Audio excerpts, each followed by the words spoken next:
Tired of the everyday grind? Ever dream of a life of romantic adventure? Want to get away from it all? We offer you Escape. Escape, designed to free you from the four walls of today for a half hour of high adventure.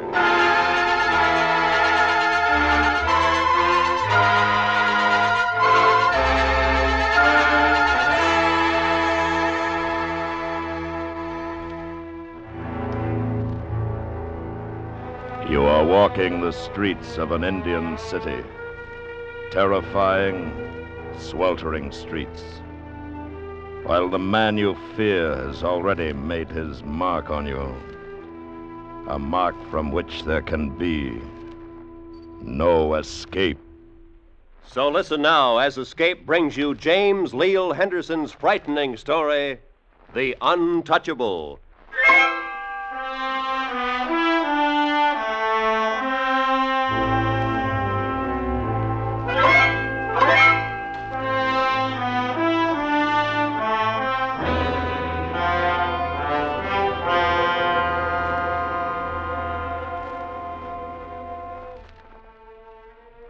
It was a shame about Rydell's having to go to India.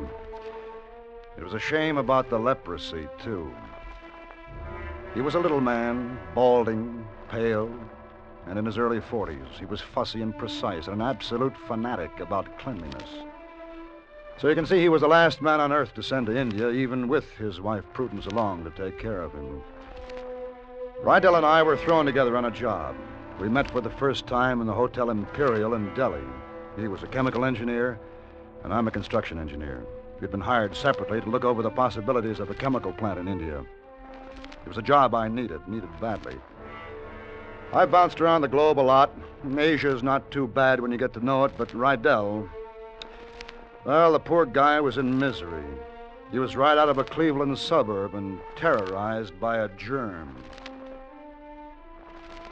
We had been in New Delhi a week, and I couldn't move Henry Rydell out of the hotel, even for business. He'd walled himself off and just sat brooding about India's squalor beyond the window. I'd worked my head off for the two of us, getting things set up, and then it came time to go on tour around the country and look for a plant site. I went to his hotel room one afternoon. He was standing at the open window, looking down at the street. Hello, Fred. Back, eh? Uh-huh. I've been in 14 government offices. Count 'em, Henry, 14. But we're squared away now. Oh, boy, I'm knocked out. I'm sorry, but I just didn't feel up to going with you today. Yeah, I know. How do you feel? Take all your pills? Yes. But I'd feel a lot better if that snake charmer would stop playing that screechy pipe. It's been driving me crazy. And those cobras being so near. Ugh. And believe me, Henry, those are the sickest snakes on earth. They wouldn't bite on invitation. Well, why don't you just tell him to go away? He's filthy, Fred. I wouldn't go near him. He doesn't want to dance with you. He wants money. Well, I'll get rid of him. Hey, Snake Walla. Here you are, Walla. Nice fat rupee. Now, no more music. You understand? No more. Go. Thank you, sir. Thank you. Thank you. Now we can talk, Henry. First, how about a drink? Sure, Fred. I'll have one with you. Scotch? Yeah, fine.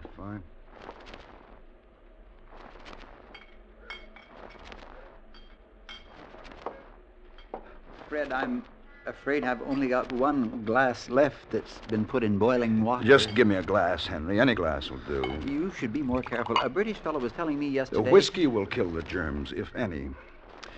Look, Henry, I know you've asked the company for a replacement, but we haven't got time to wait for him. You're going to have to go on this trip yourself. You'll have to. We made an agreement. I know, but nobody told me it was going to be like this. Nothing safe to eat. Water buffalo. Who ever heard of eating a water buffalo? And the vegetables will kill you if you touch them. Let's not Hello, go through that darling. again. Oh, hello, Fred. How are you? You look tired. Oh, hello, Prue. I am tired. Rough day. Yeah, that's a nice piece of ivory. Isn't it? Buddha. It's very old. I wanted you and Henry to see it. I bought it down in the bazaar. How can you stand it down in those dirty bazaars? Oh, all that Henry, noise? don't be silly. Well, if you two are going You know, to... I'd like you to stay for a minute, if you will, Prue. I think you ought to hear this. I just told Henry that we can't stall on this trip one day longer, so I've bought 2 tickets for tonight's flight to Bombay. That's going to be our first stop. Tonight. Yeah. I won't do it, Fred. I just can't. Jumping around this terrible country, you can never tell what'll happen to you. And what about Prudence? No, Fred, you've got to wait. I just don't feel well at We've got a all. job to do, Henry. Now pull yourself together. Prue can't come. Accommodations are tight, and we'll probably have to travel around the sticks. It's fairly primitive sometimes, and it just won't work with her along. I'll take good care of you. We'll boil everything. We'll boil the whiskey if you insist. How long do you think it'll be, Fred? Oh, 3 weeks maybe, no longer. 3 weeks? Henry, it'll be all over soon, and we'll be back home. Yes, but Prudence, I just don't feel right about this. I'm afraid. You must go, Henry. Fred's depending on you. We'll be ready, Fred. I'll pack for him.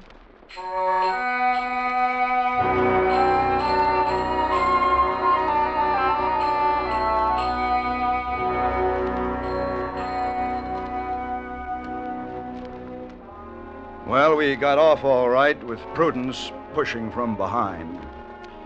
We flew down from Delhi and landed at the Bombay airport at first light. Then we climbed aboard the airline bus for the long ride through town to the Taj Mahal Hotel. Good Lord, it was hot. Vicious. The air was pure steam. You couldn't breathe. And on the walks, the homeless were beginning to stir. Thousands of them. No place to live, no place to go. The human wreckage of Asia. It is so hot. Bad. No, it is just before the monsoon. Well, we'll get us an air-conditioned room, Henry, a cool bath, nice mango for breakfast. Fresh fruit? Oh, not for me. Taj is a good hotel, Henry, and Bombay is pretty modern, even with all the poor you've been seeing on the streets. You'll see. Well, come on. This is it. It's a nice, cool bath waiting. One over there, please. Fred, look. What? Oh, yeah. Poor devil. Fred, look at him. What is it? I've never seen anything so horrible. His hands, look. He's a leper, Henry. Come on, he won't hurt you. Fred, don't let him touch me. Don't let him. Come on, Henry, I'm hot and I want to get out of here. Now, come on.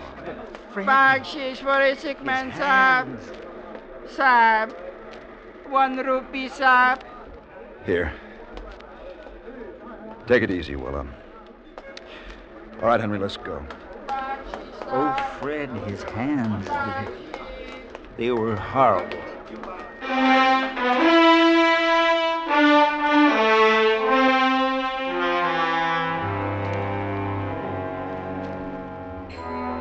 After seeing the leper, it was 3 days before I could drag Henry Rydell out of the hotel for a business meeting in town. And when I did, he clung to me like a little boy lost.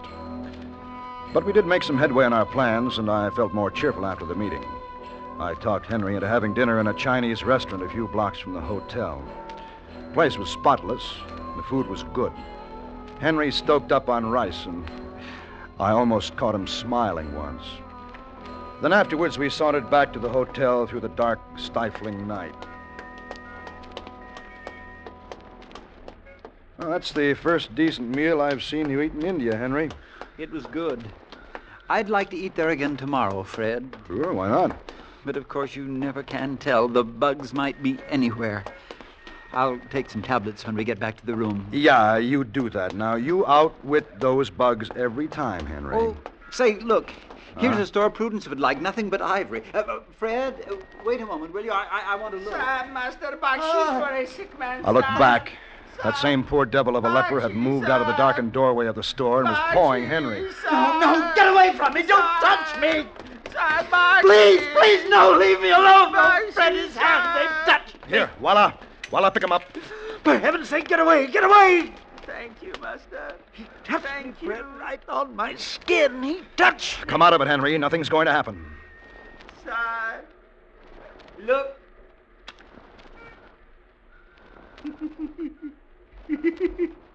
See? Fire, no hurt. Oh. Don't look. Come on, let's get back to the hotel. Fred, his hands. He can hold the flame to them and feel nothing. And he touched me with them. He rubbed me on the bare skin, on my hands and here, on my arm and wrist. I felt it, Fred. I felt it rubbing into me. Henry, believe me, you don't catch leprosy that way. Now, nothing's going to happen to you. I've got to wash. Right now, I've got to wash.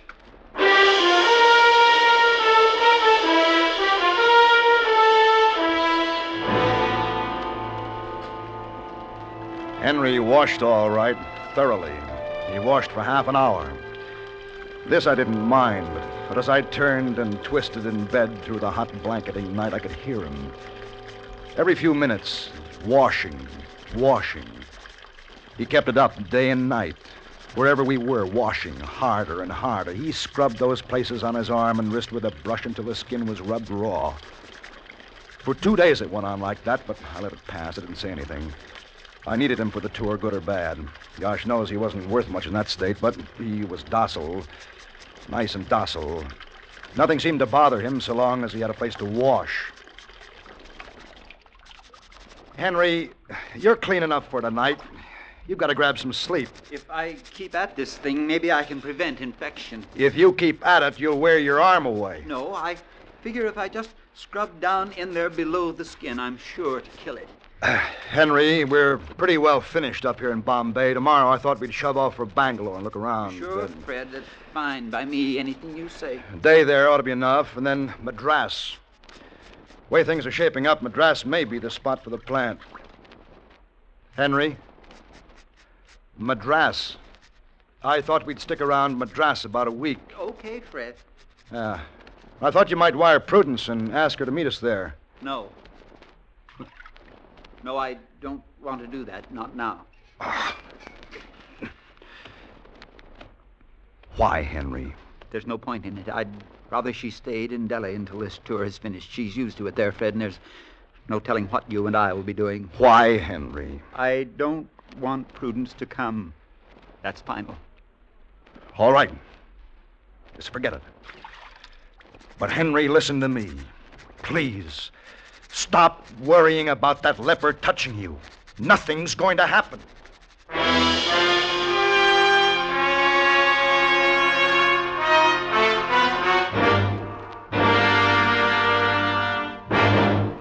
We will return to Escape in just a moment. But first, tomorrow night, the Lux Radio Theater brings Joan Fontaine and Charlton Heston to its microphones, co-starring in The President's Lady. It's the true scandal-ridden story of President Andrew Jackson and his wife Rachel, with Joan in the title role and Charlton as Old Hickory. That's on the Lux Radio Theater. The same night, CBS Radio stars Mr. John Hodiak in Suspense's production of Hellfire. Yes, tomorrow night on most of these same CBS radio stations. And now, back to Escape.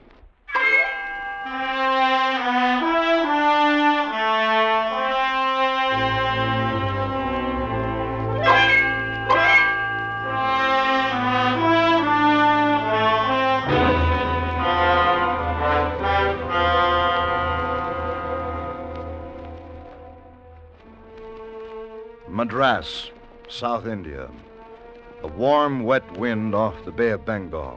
The ceaseless rustle of the cocoa palms outside our hotel. And the inevitable snake charmer with his toneless pipe.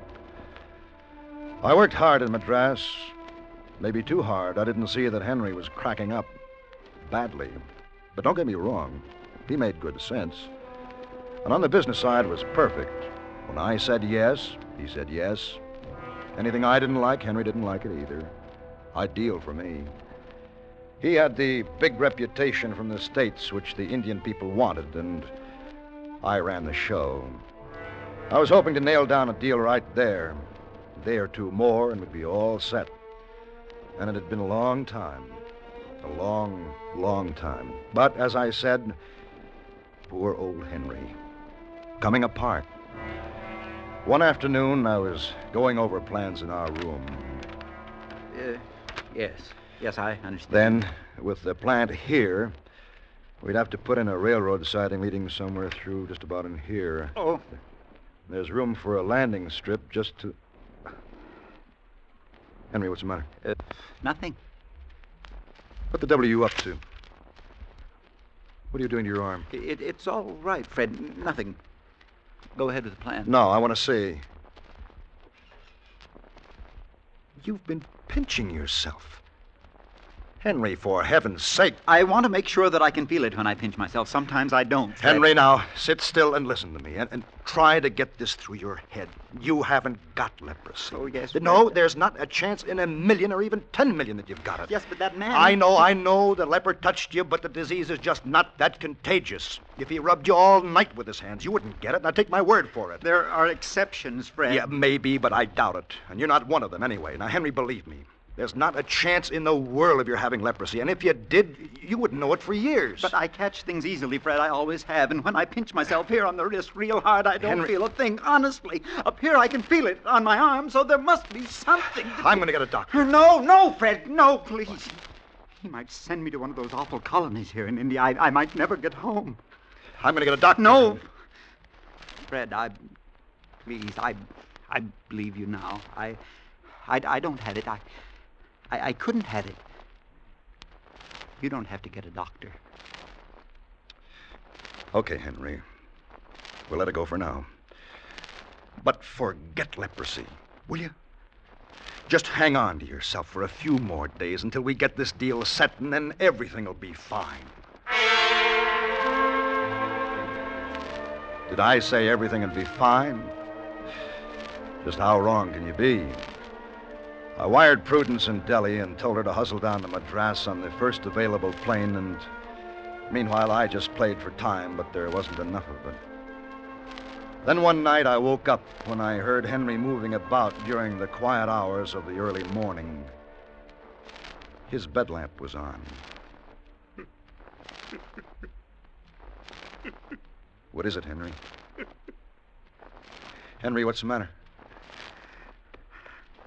Oh, Fred. I have it. I'm diseased. I have leprosy. No. Go back to bed, Henry. Please. We'll talk about it in the morning. Everything will seem different in the daylight. It won't help to talk about it. I've got it, that's all.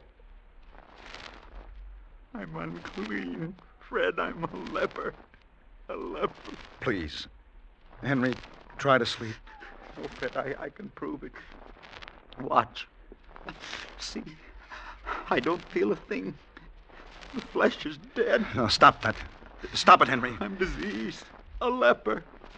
An untouchable. No, you're not. You're Henry Rydell, an American businessman from Cleveland, Ohio, with an obsession. You're all right, Henry. Here, you do it, Fred. No. Here, stick me with this. Anywhere on my lower arm. I'll show you I don't feel it. Henry, stop it. I know I'm diseased, but I won't touch you, Fred. Just stick me with the pin as deep as you want. Do it, Fred. Do it. Go on. Stick me. Stop it!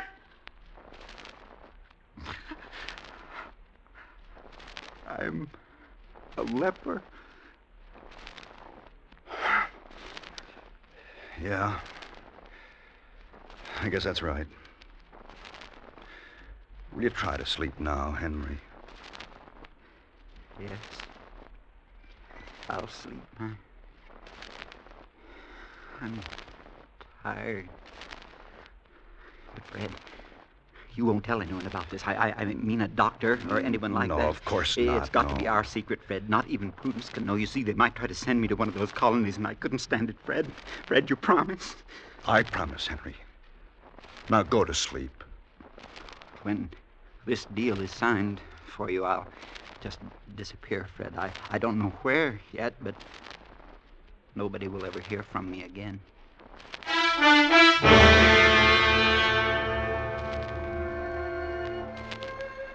I got up early the next morning to meet the plane from Delhi. Prudence was coming. Thank heaven she was coming. Henry was still sleeping like a stone. I left quietly, praying to get back with Prudence before he waked. I was scared, and, well, I didn't like myself much. I had dragged Henry into this appalling mess and then let it get out of hand because I wanted that contract. I wanted to make a buck. On the way from the airport to the hotel, I tried to break Prudence in gently, but the simple fact that I and not Henry had wired her was enough to convince her that something was seriously wrong. Fred, please, you can stop beating about the bush. Just tell me what's wrong with Henry. Well, Prudence, he has an obsession. He thinks he has leprosy. Oh, no. He's not in his right mind, Prudence. You got to be prepared for that. But why didn't you send for me sooner, Fred? Why didn't you? Well, he didn't want me to. He doesn't want to see me. But he's needed me so much, all our lives.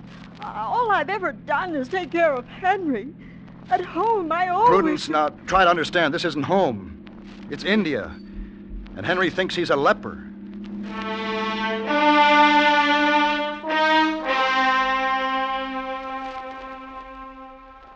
At the hotel, Prudence and I hurried to the room. But the door was locked from the inside. Henry! Henry, open the door! It's Prudence! Henry! Henry, please open the door! I know he's in there. Oh, I want to help you, darling. Please let me in. Please! Prudence, go away. Go back home. No, I want to see you. Please let me in. It's no use, Prudence.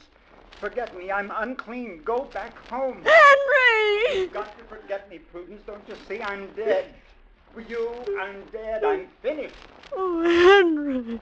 Henry Riddell is dead.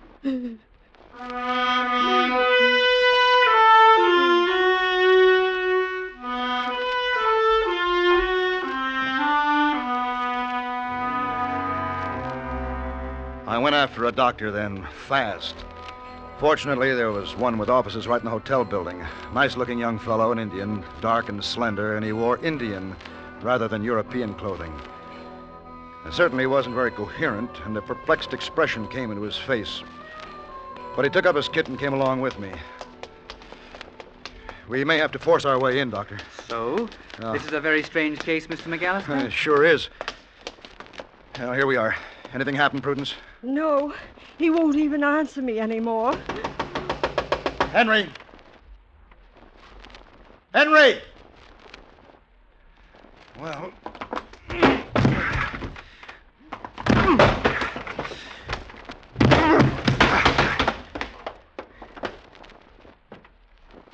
Henry! See? I don't feel the fire. Part of me has died. Who's that? Fred, who's that Indian? Mr. Rydell? No, don't you come near me, don't. You've got it too. You all have disease, leprosy, and I've got it. Get away, don't touch me, no, Fred, Prudence. Don't let him touch me, Fred.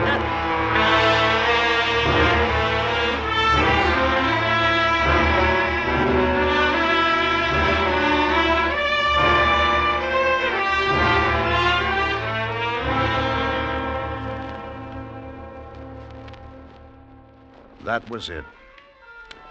End of chapter. Dr. Pedaswamy shot him full of drugs, knocked him out. A few days later, Henry Rydell left India by plane and on a stretcher, tied down, too. But Prudence was along to take care of him. As for me, tough. I lost the contract. Deserved to, I guess.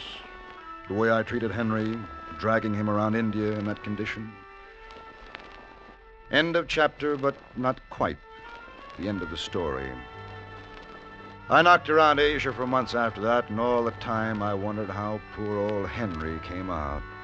But never a word. Then one day I found myself back in the States again, in Cleveland, as a matter of fact. I went out to see what had happened to him. Henry was not in a leper colony, or even an insane asylum. Henry was in front of his own house raking leaves. He looked older, but otherwise fit enough.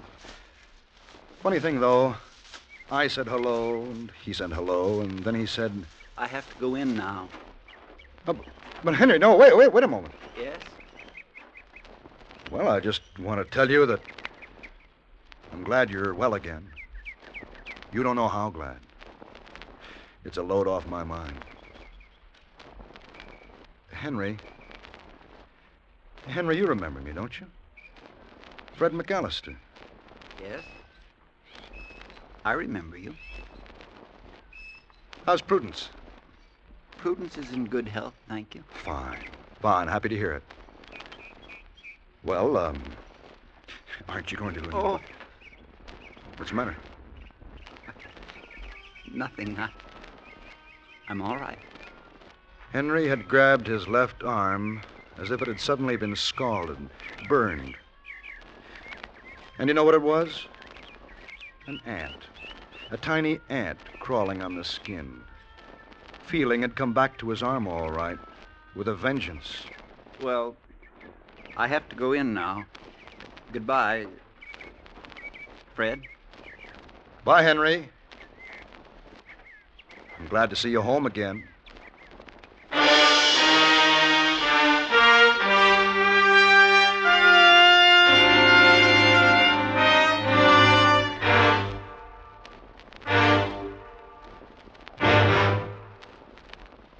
Under the direction of Anthony Ellis, Escape has brought you The Untouchable, a story by James Leal Henderson, starring John Daner as Fred and Parley Bear as Henry.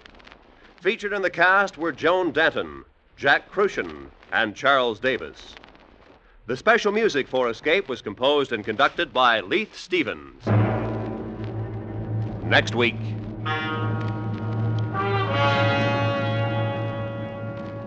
You are in your house, surrounded by all that is secure and normal. While outside, your children are playing a new and wonderful game, the result of which will mean for you a fate from which there is no escape. So listen next week when Escape will bring you Ray Bradbury's terrifying story, 0 Hour.